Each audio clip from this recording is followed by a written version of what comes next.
तो आज नवरात्रि का 6वां साधना पर्व है। तो पहले में शैलपुत्री, ब्रह्मचारिणी, चंद्रघंटा, कुष्मांडा, स्कंद माता और आज जो है कात्यायनी। आज 6वां है। तो नव दुर्गा के 6ठे रूप की आज आराधना होगी। तो इसमें क्या है कि माँ कात्यायनी की आराधना की जाती है। ये त्रिनेत्रा है अर्थात 3 नेत्र वाली हैं। तो तीसरा नेत्र जो है वह आज्ञा चक्र का माना जाता है। ये युक्त त्रिवेणी है अर्थात यहाँ 3 नाड़ियाँ जो है मिलती हैं, ईड़ा, पिंगला और सुषुम्ना इस जगह पर मिलती हैं। तो इसके कारण इसको युक्त त्रिवेणी कहा जाता है। ये संगम है, आध्यात्मिक संगम यही है। वो महाकुंभ में जो नहाए थे वो आध्यात्मिक संगम नहीं है। आध्यात्मिक संगम तो ये है, वो तो भौतिक संगम है।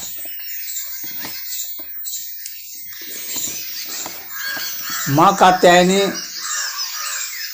चूँकि कात्यायन ऋषि के यहाँ उनका अवतार हुआ था, इसीलिए माँ कात्यायनी कहा जाता है। ऋषि ने तपस्या की थी और माँ से वर मांगा था कि आप हमारे यहाँ ही अवतार लें, हमारे यहाँ ही जन्में,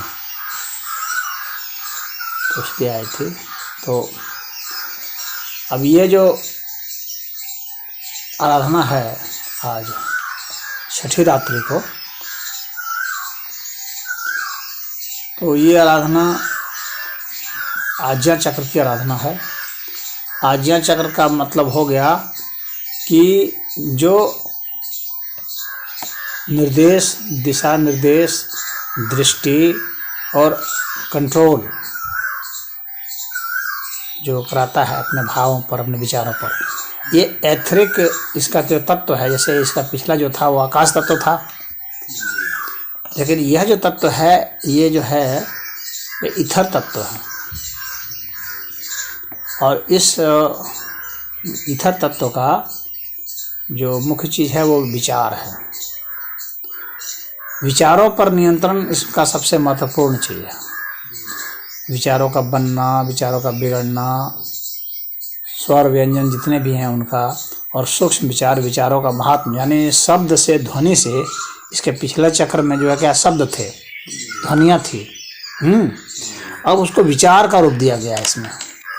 विचार का मतलब श्रेष्ठ विचार कैसे होता है वो, और या कोई भी विचार बनता है तो कैसे बनता है, उसका क्या प्रभाव पड़ता है हमारे भावों पर, हमारी इंद्रियों पर, हमारे अंगों पर, और उन भावों का, उन विचारों का क्या प्रभाव पड़ता है दूसरे प्राणियों पर, दूसरे जीवों पर, वनस्पतियों पर। इन सब का क्या, उसका भी अध्ययन करना पड़ता है। तो साधना में वह किया जाता है। और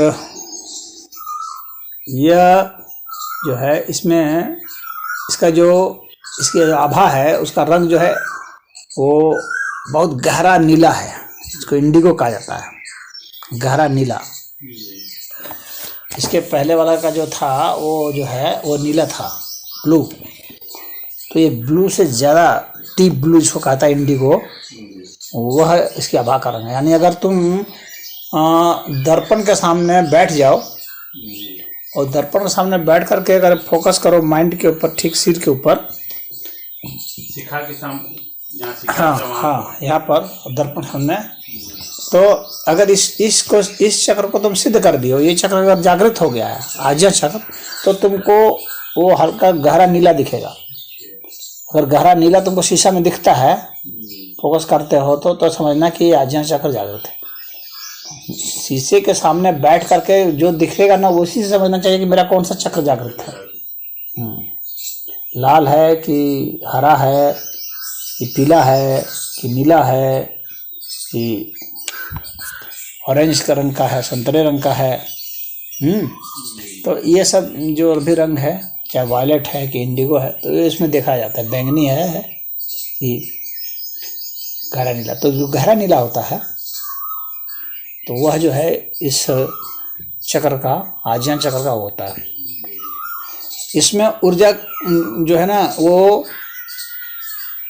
दो मुख्य भागों में विभाजित होती है। दो मुख्य भागों में ऊर्जा विभाजित होती है।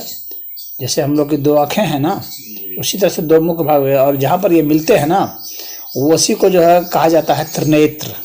त्रिनेत्र यहीं पर है। शिव जी के त्रिनेत्र की जो बात होती है वो आज्ञा चक्र का ही है। हाँ, तो वो माँ कात्यायनी की ही शक्ति मानी जाती है। यहाँ के जो देवता हैं वो भी सदाशिव हैं। तो यह चक्र अगर जागृत हो गया, इसका मतलब है कि ईड़ा पिंगला सुषुम्ना जो यहाँ मिल गई, इसका मतलब हो गया कि बायां स्वर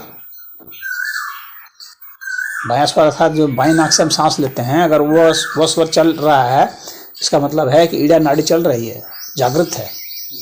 अगर दायां स्वर चल रहा है मतलब पिंगला नाड़ी जागृत है। अगर दोनों चल रहे हैं तो मतलब सुषुम्ना नाड़ी है। तो इसमें होता क्या है कि ईड़ा पिंगला सुषुम्ना तीनों ये जागृत हो जाते हैं। यानी बाएं नाक से भी सांस चलती रहेगी और दाएं नाक से भी सांस चलती रहेगी। जब ये साधना होगी तो तभी मानना चाहिए। इसलिए इसमें पहले जो है प्राणायाम कर लेना चाहिए नाड़ी शोधन का, और इस तरह से करना चाहिए कि तीनों जो है चलती रहे। ईड़ा पिंगला सुषुम्ना तीनों चलती रहे, अर्थात दोनों नाक से सांस जो है बराबर आती रहे। तो इस प्राणायाम को किया जाता है। इसके बाद जो है फिर इसमें सांभवी मुद्रा लगाई जाती है। सांभवी मुद्रा का मतलब हो गया कि एक टक जो है दोनों जो भौं है, ये भ्रुकुटी है, इस भ्रुकुटी पर जो है ध्यान करना अंदर से। एक तो हम बाहर से भी देख सकते हैं, वह भी सांभवी मुद्रा ही है, लेकिन अगर आध्यात्मिक अर्थ में इसको जागृत करना है तो अंदर से देखेंगे उसी जगह पर। यानी हम अपने जो ये ललाट है ना, जहाँ दोनों भ्रुकुटी मिल रही है, यहाँ इसका ठीक अंदर हम कल्पना करेंगे और अंदर से ऐसा करके देखेंगे उसको। तो शांभवी मुद्रा कराती है। पार्वती जी का नाम था शांभवी। एक बार तो शांभवी शक्ति यहाँ जागृत है। माँ कात्यायनी देवी, दुर्गा का रूप, तो इसमें आराधना की जाती है। और ये छठा है, तो यहाँ पर जो है सा रे ग म प ध धैवत स्वर है। धैवत स्वर इसमें लगता है। और यह इसमें जो है राग बागेश्वरी सुनना चाहिए। राग बागेश्वरी इसके लिए बहुत ही अच्छा स्वर है, मतलब वो राग है, तो उसमें ध्यान लगाना चाहिए।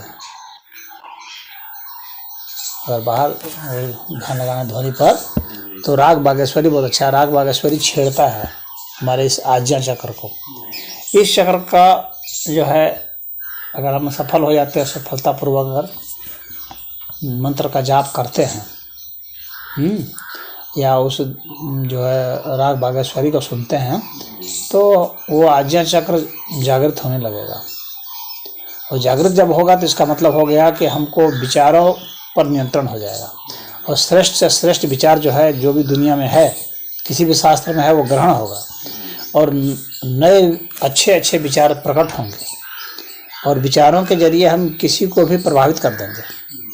हमारे विचार इतने अच्छे होंगे कि किसी न किसी को प्रभावित कर देंगे, जो सुनेंगे अपने शब्द से बोल करके वाणी से प्रभावित हो जाएगा, और उसको हम जो भी आदेश निर्देश देंगे उसको मानेगा, क्योंकि वो विचार ही इतना अच्छा होगा, उसको वो मानने के लिए बाध्य होगा। और यहाँ पर क्या होता है, काम ऊर्जा भस्म हो जाती है। कामदेव को भस्म किया था ना भगवान शिव ने त्रिनेत्र को खोलकर, तो काम शक्ति यहाँ भस्म हो जाती है। यहाँ पर उस कथा का जो महाशिव पुराण में है कथा, और भी कई पुराणों में मिलता है, तो उस कथा का मतलब यही है कि कामदेव भस्म हो जाएंगे, यानी काम शक्ति यहाँ पर खत्म हो जाएगी। यहाँ पर वासना रहित शक्ति होती है, और वासना रहित जो है विचार होते हैं, श्रेष्ठ विचार होते हैं, सबके कल्याण के लिए होते हैं। और विचार कैसे निर्मित होते हैं, और उन विचारों के द्वारा कैसे भाव प्रभावित होते हैं, कैसे अंग प्रभावित होते हैं, कैसे शरीर के प्रत्यंग प्रभावित होते हैं, पूरा शरीर कैसे प्रभावित होता है, कैसे अन्य वस्तुएं, अन्य जानवर, पक्षी, ये सब कैसे प्रभावित होते हैं, ये सब पता चलेगा। उसका इतना कहने का मतलब है, उसमें इतना आदेश हो जाता है कि किसी पशु को आदेश दे देता है तो पशु मानता है, बिना बोले ही, खाली सोच लेगा ना, सोचने से ही उसको मानता है। उसको मन ही मन बुलाएगा तो वो आ जाएगा, वो पशु पक्षी वो आ जाएगा। इस तरह से उसका वो चिंतन करता है, आत्मसात कर लेता है उसको, तो विचारों में वो शक्ति आ जाती है कि उसके आदेश को पशु पक्षी भी मानने लगते हैं, और वो भी बिना बुलाए, बिना आवाज़ किए, खाली संकल्प करता है वो, और उधर फोकस करता है तो वो मानने लग जाता है।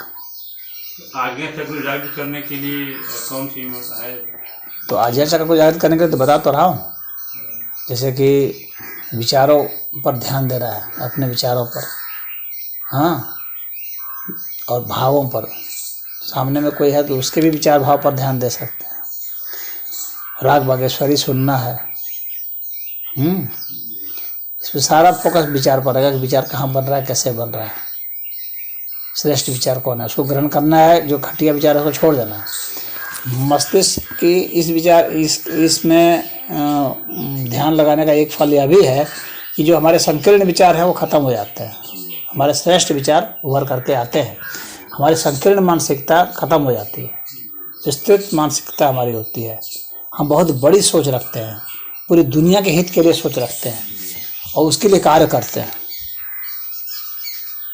ठीक है, तो ये इसका वो फल है। ऊर्जा यहाँ दो भागों में विभक्त होती है, द्वंद्व यहाँ रहता है, लेकिन जो है ऊर्जा बिल्कुल घनीभूत होकर के स्पष्ट हो जाती है और दो भाग में बढ़ती है, दोनों का मिलन होता है यहाँ। और यह जो है आत्म तत्व का भी दर्शन कराने वाला समर्थ है। ये चक्र जो है ना, वो आत्म तत्व का दर्शन होता है। यहाँ पर संप्रज्ञात समाधि लगती है। समाधि में भी जो पहली समाधि होती है ना, संप्रज्ञात समाधि, उच्च स्तर की समाधि है यह भी, वो यहाँ लगती है। इसके बाद सहस्रार में तो असंप्रज्ञात समाधि लग जाती है। तो ये संप्रज्ञात समाधि है। इसमें कि संप्रज्ञात मतलब कि जहाँ प्रज्ञा जो है, यानी विवेक से भी जो सूक्ष्म होता है ना, उसको प्रज्ञा कहा जाता है। तो प्रज्ञा यहाँ सम अवस्था में है, तो इसलिए संप्रज्ञात समाधि है। बात समझ में आ रही है? हाँ, यानी ज्ञान की जो है, जो ऊंचाई है, यह ज्ञान जो पहले से ही मौजूद हुआ है, जो यहाँ ज्ञान अवतरित होगा उसमें वो सम रहेगा वो व्यक्ति। तो संप्रज्ञात समाधि है ये। ठीक है। और जो मंत्र की बात पूछ रहे थे ना, तो इसमें ओम क्लीं श्रीं त्रिनेत्राय नमः, तीन नेत्र मैंने बताया यह त्रिनेत्र, तो त्रिनेत्राय नमः है इसमें। तो ओम क्लीं श्रीं त्रिनेत्राय नमः, इसी का 108 बार जाप करना चाहिए कम से कम। बाकी आगे उसकी इच्छा, जितनी देर तक चाहे वो उतना जाप करे, तो उतना ही उसमें प्रभावी ढंग से आ जाए।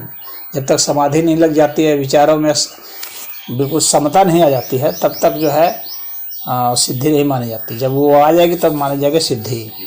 और रंग दिखने लगेगा गहरा नीला शीशे में, वो उसके पूरे जो है उस की आभा हो जाएगी, पूरे शरीर की आभा एक तरह से हो जाएगी।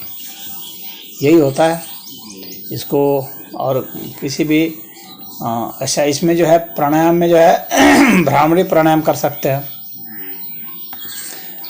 और भ्रामरी प्राणायाम में दोनों आँखों को बंद करके, जिसको षणमुखी प्राणायाम भी कहते हैं, उसको कर सकते हैं। वाम भ्रामरी भी कर सकते हैं, दक्षिण भ्रामरी भी कर सकते हैं। और षणमुखी प्राणायाम, षणमुखी भ्रामरी भी इसमें किया जा सकता है। भ्रामरी इसके लिए बहुत ही अच्छा प्राणायाम है। और प्रणव प्राणायाम कर सकते हैं, ओंकार प्राणायाम, वो भी इसके लिए बहुत ही बढ़िया है। अनुलोम विलोम कर सकते हैं। नाड़ी शोधन तो अनिवार्य ही है। तो ये है इसकी साधना का। तो बात समझ में आ गई।